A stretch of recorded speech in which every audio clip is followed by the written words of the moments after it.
He had spent his life working faithfully for the same company, and he lived with the hope that loyalty would bring him security. But then the company downsized, and he was let go. There was no thank you and no safety net. And so he searched everywhere for work, walking the streets with a worn-out CV and even more worn-out hope. Interviewers smiled politely, but offered nothing. He was either too old, too qualified, or just not what they needed. And so he began to wonder, has God gone silent? The prayer he once could pray with confidence now felt like whispers, lost in the wind. He still believed, but he couldn't feel anything. It was one grey afternoon that he wandered through the city. The ache in his chest had become a familiar companion. And it's then that he noticed a mother and a little boy just a few steps ahead of him. The boy was skipping along, distracted, until he suddenly froze. "Where's my mom?" He cried out in panic. Now immediately, the mother reached forward, placed a hand gently on his shoulder and said, "I'm right behind you." And in that moment, the man tells, something opened in his heart. That little boy was me, calling out for someone I thought I'd lost. And it hit me. I'd been looking for God with eyes clouded by fear. But all along, his hand was already on my shoulder. Now, when I heard this story, I couldn't help but think of the two disciples walking from Jerusalem to Emmaus, heartbroken, confused, hopeless, unaware that Jesus was walking right beside them. Now, Luke 24, verse 13 to 35 tells their story. They were traveling from Jerusalem to Emmaus, which is about 11 kilometers apart from each other. And as they walked, they were talking with each other about everything that had happened. Jesus comes up, walks alongside them, but they don't recognize him. So Jesus asks them, "What are you discussing together as you walk along?" And then with downcast faces, one of the two, Cleopas, says to Jesus, "Are you the only one visiting Jerusalem who does not know the things that had happened there in these days?" And Jesus asks, "What things?" And they answer, "About Jesus of Nazareth." And then he tells that Jesus was a prophet, powerful in word and deed before God and all the people, but then he was sentenced to death and crucified. Cleopas says, "We had hoped that he was the one who was going to redeem Israel." They go on to tell Jesus that some of their women amazed them, that they went to the tomb, but they couldn't find his body. And then that angels appeared to them and said that Jesus was alive. And then Jesus tells them, did not the Messiah have to suffer these things and then enter his glory? And then Jesus gives them a Bible lesson, beginning with Moses and all the prophets. Jesus explains to them what was said in all the scriptures concerning himself. So the three approach the village, and Jesus pretends to go on, but they insist that he stays over with them. And so they sit down, and at the table, Jesus took bread, gave thanks, broke it, and began to give it to them. And it's then that their eyes are open. They recognize him. And Jesus disappears from their sight. Now immediately in shock and wonder, they ask each other, were not our hearts burning within us while he talked with us on the road and opened the scriptures to us? They immediately get up. They go back to Jerusalem where they find the 11 disciples and the others with them. And the disciples tell them, it's true. Jesus has risen. He appeared to Peter. And the two share their own story. They shared of what happened on the way and how Jesus was recognized by them when he broke the bread. Now, when we listen to this, I wonder what words you would use to describe the emotional and spiritual state of the two on the road to Emmaus as we meet them. Now, Scripture gives us some clues. There's words like downcast, they're blind, they have more questions than answers. They turned their backs on Jerusalem, their friends, and their community of faith. They had hope, but they lost it. But then something happens with them on the road. They are transformed. from being blinded by hopelessness. Their eyes are open in wonder. Their hearts are burning. So how did they get from here to there? And what is the invitations to us from their encounter with the risen Christ? Now, this will be the focus of our time together today. So let us start by thinking of here for a moment. For the two, it was a place of despair. Despair is where hope is absent. Now, it's a place many of us and our world often finds ourselves. In a book, The Other Side of Hope, Danielle Strickland wrote that sociologists say that we are in a mental health crisis. Now, during COVID-19, mental health call centers had 700% more calls. And there's a profound link between the mental health crisis and high levels of despair. Despair, again, simply put, is the absence of hope. So for us to move from here to there can be helpful to explore how despair looks. Now, the experts suggest that despair has 4 domains, and let's go slowly through them. Firstly, there's cognitive despair, and that refers to thoughts that indicate defeat, hopelessness, guilt, worthlessness, learned helplessness, pessimism, and limited positive expectation for the future. So if you suffer from this kind of despair, you have a bias that assumes others are against you. Secondly, there's emotional despair. Now, this refers to feelings of excessive sadness, of irritability, hostility, loneliness, anhedonia, and apathy. Now, a feature of this domain is irritability and often interpersonal conflict. Relationships are difficult.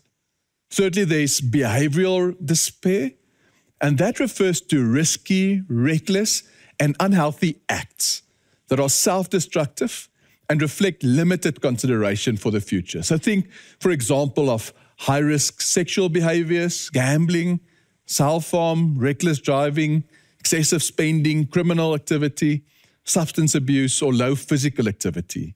So this includes those with coping behavior to try and combat despair or despairing behaviors because it doesn't really matter. And then fourthly, there's biological despair. And this occurs when the body's stress reactive systems no longer functions homeostatically and shows signs of dysregulation or depletion.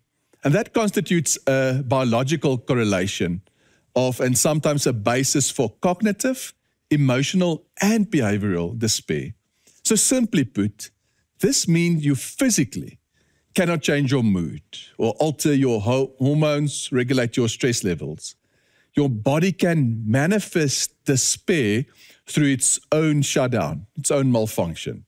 So as a recap, just the 4 domains of despair again. Cognitive despair speaks of our mind.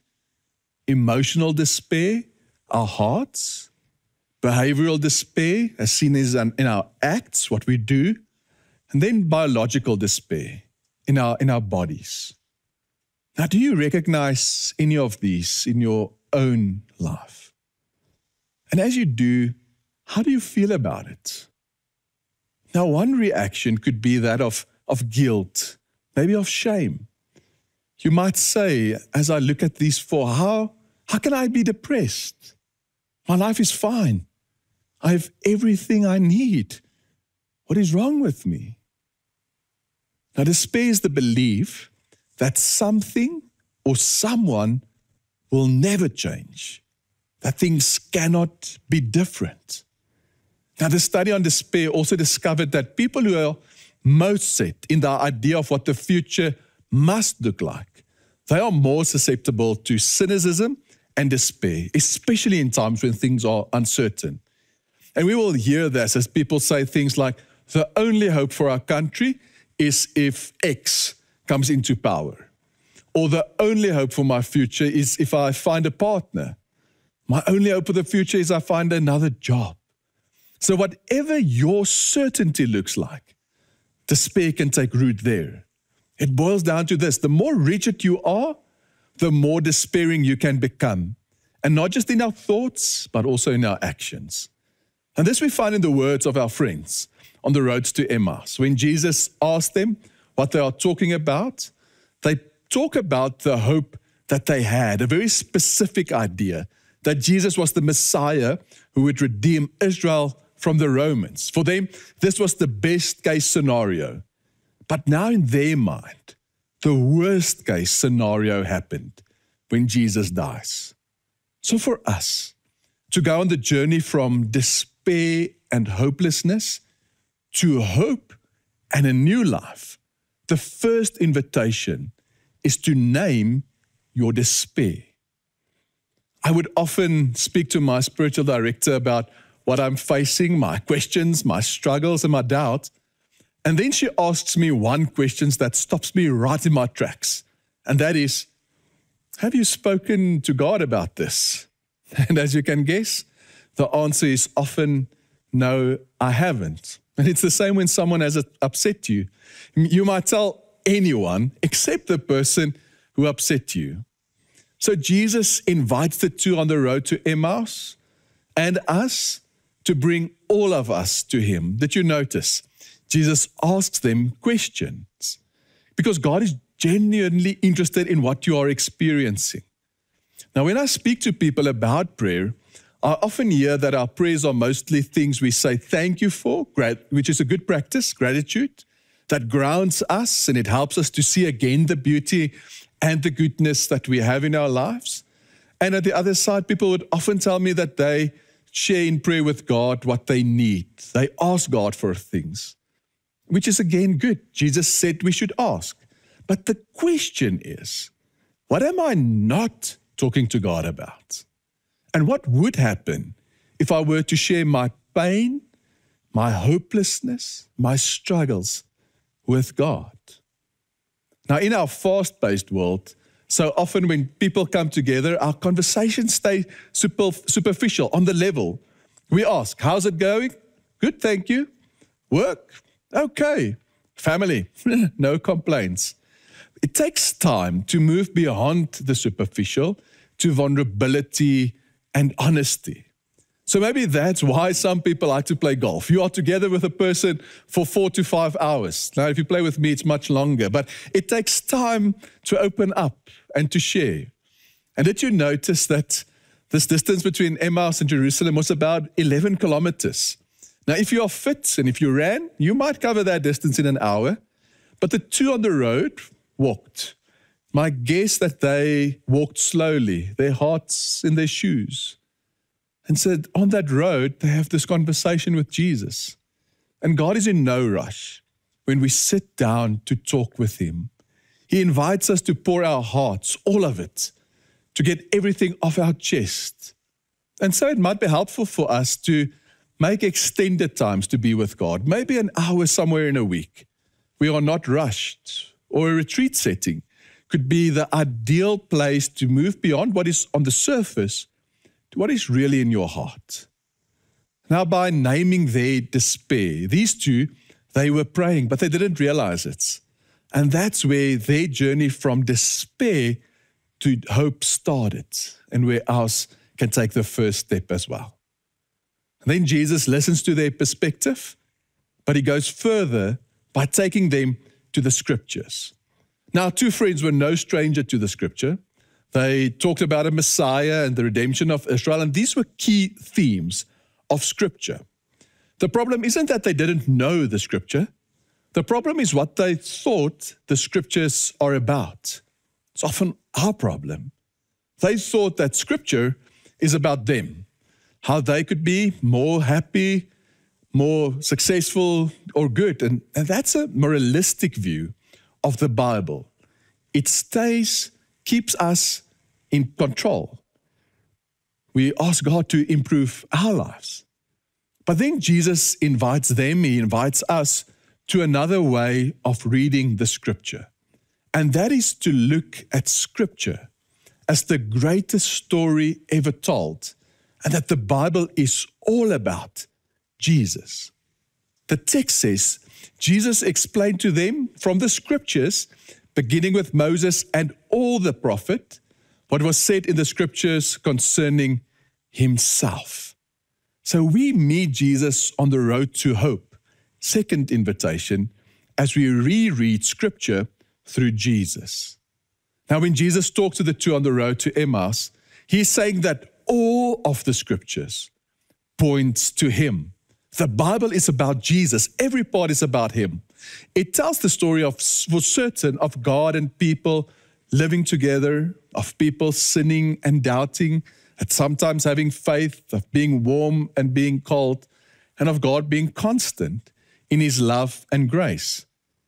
And then Jesus gives us a key to understand the scripture, and that is to look at everything through his lens, pointing to him. And that reminds me of an icon that is important to us as a community, known as Jesus and Friend. Now on the left, we find the friend Menas, and what do you see in his hand? A small scroll. Menas, like we, have but a small portion, a small understanding of the story. And then Jesus, on the right, has the full story in his hand. So how do we do it? I realize that I fall so easily in the trap myself of approaching the Bible in a me-centered way. So we could read the story of David and Goliath. And as I did, I thought the lesson meant the bigger they come, the harder they fall. If I just try harder, if I have faith, I can overcome anything. Now, culture also reads the story like that. Just think of how when a small sports team play a stronger, richer club, the headlines would say it's a battle of David against Goliath. Now, as I thought about this, the problem with this kind of reading is that it makes the story too small. Yes, it's inspirational, but it will only take you that far because it feeds our self-centered ego, and life just doesn't work that way. So if you look at David's story as pointing to Jesus, the story is much bigger, much better. Think of it. David is the smallest of all the brothers. He's the weakest one. God puts the weakest one up to show that salvation comes through weakness. And then David goes and he fights alone on behalf of his army. Now, if he loses, the whole army loses, but if he wins, the honor and victory goes to the army. Now, can you see? David is Jesus. It's all about Jesus, except that our David, Jesus, is greater. He goes up against the greatest giants, death, evil, and he dies, but his death and resurrection is our triumph and our victory. And do you remember what was said by the two at the table? They said, were not our hearts burning within us while he talked with us on the road and opened the scriptures to us? Friends, this is what happens when we ask God to show us how everything in the Bible is about Jesus, how the law is about Jesus and how he fulfills it, how the temple is about Jesus. He is the temple. Every hero is about Jesus. He's the prophet behind all prophets. He's the priest behind all priests. He's the king behind all kings. He's the bottom line of every story. And can I invite you to go on this journey from despair to hope by rereading scripture through the life and death and resurrection of Jesus. And as you do, may our hearts come alive with awe, with wonder, and most of all, with hope. I love that the two disciples recognized Jesus as they sat down and ate. The Gospels are full of stories of Jesus eating. Leonard Sweet has said that Jesus ate good food with bad people. And so we read that Jesus took bread, he gave thanks, broke it, and began to give it to them. Does that sound familiar? Now, if you are thinking of the last meal Jesus had with his disciples before his crucifixion, you are right. On the night before he would die, Jesus, knowing what he and his disciples would face over the next few days, he takes the bread, he breaks it, gives and give it to them. And then he told them, that as they see him on the cross, and as their worlds come tumbling down, to remember him. We meet Jesus on the road to hope. This is the third invitation, when we recognize him at the table. The road from hopelessness to a living hope is to live with a deep awareness that the risen Christ is with us, to remember that. But it's easy to forget, isn't it? Just think of when the Israelites were freed from slavery in Egypt. It wasn't long before they started to complain, harking back to Egypt. When Moses went up to the mountain, stayed there too long in their mind, he was busy receiving God's covenant and his way of life. They made an idol to worship. And it's so easy for us to forget about God being with us, of Jesus being resurrected. Think of in our own busyness, as we hear of wars and as we feel the effects of divisions and challenges in our own country, it's so easy to forget about Jesus. We so easily feel like that little boy looking for his mother. Now, someone recently asked me, why should I believe in church? Can't I just go on with my life with God on my own? And in our conversation, we spoke about how, as followers of Christ, we are made into his body. And in a body, we need all our members. And on my own, I realized it's so easy to get wrapped up in my own understanding of what God is about. But as part of the body of Christ, of the church, I'm invited to pay attention to things I might have never gone to by myself. So just think of Lent. I realized recently during the Lent season that I'm pretty sure that things like suffering and pain and doubts and that my life will one day end are things that I would much rather avoid, not pay attention to. But it's with the church's seasons and tradition and practices that I am drawn into a bigger story, the story of God and his redemption. And as a church, one of our core practices is communion, of coming together to break bread, drink wine, and to remember the risen Christ. And this practice is one that we can take into our everyday normal life at every meal. So if you have 3 meals a day, 7 days a week, you have 21 opportunities this week to be reminded of Jesus. So when we sit down to eat, every meal, however simple it might be, can remind us of Jesus. So before I eat and I look at an apple, bread or milk, cheese, something had to give its life so that I can live. This meal points to God, to Jesus. And so as we sit down to eat, may our prayer be, Lord, that this energy that I get from this meal, may it help me to live and seek and stay in your kingdom. Now, Luke's telling of the 2 disciples' journey, we only have the name of one, Cleopas. Could it be that Luke intentionally didn't name the other as to invite us on this journey from despair to hope? And for our 2 friends on the road to Emmaus, the Friday Jesus died only became Good Friday when they saw that he is risen, that they had an encounter with the risen Christ. And the journey from despair to hope is in the knowledge and in the experience that death, in any form, in any situation, in our life and in our world, never has the last say. And this is the hope, that God, the risen Christ, is always with us. This is the hope that we are called to live by. In the midst of a Good Friday world, we are called to live as resurrection people. And so may we embark on this road from despair to hope. And as you do, may you be brutally honest with God in prayer about your despair. May you reread the scripture through the lens of Jesus, and may your hearts become burning. And as you sit down at any table, whether it's communion or an everyday meal, may you remember and see the goodness of God. We have a living hope. Let us pray.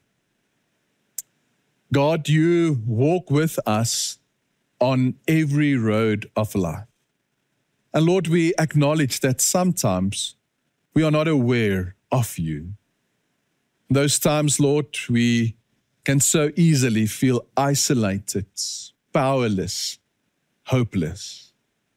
Lord, and we ask that you will teach and guide us through your Holy Spirit to share with you what is on our hearts, to be brutally honest and vulnerable.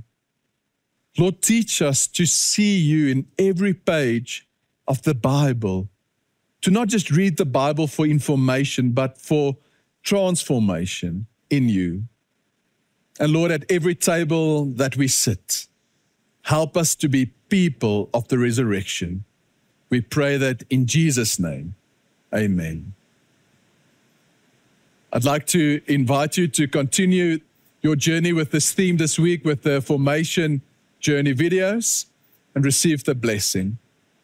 Now the grace of our Lord Jesus Christ, the love of the Father, and the presence of His Holy Spirit is with you. Amen.